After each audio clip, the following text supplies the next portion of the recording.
One of the things that he mentions here is that people who are native speakers feel a proprietary relationship to the Quran. In other words, it's mine alone and nobody else's. Particularly Arabs. Arabs definitely have that feeling that if you don't understand Arabic, you can't really understand the Quran. I personally don't believe that's true. I think that there are Ajami people who don't know Arabic, but are actually more moved by the Quran than many, many Arabs. And I know some people, especially South Asians, who've seen their mothers or their fathers weep profusely reading the Quran, and they don't even know the meanings of the Quran, but they know it's God's words. And that's what's impacting them, is the fact that they're reading a revelation. And that's why there's a famous story of one of the Ajam who heard the Quran and began to weep, and one of the Arabs said to him, "You're Ajami, and how can you weep by hearing the Quran?" And he said, "My tongue is Ajami, but my heart is Arabi." In other words, the heart can understand things that the mind doesn't necessarily understand. And this is important also.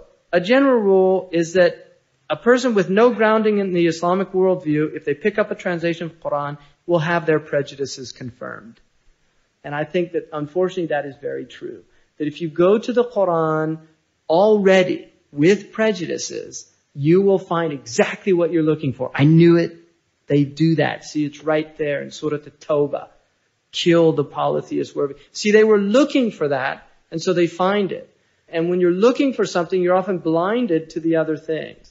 So prejudices can be confirmed in the Quran if you don't allow the Quran to speak to you without...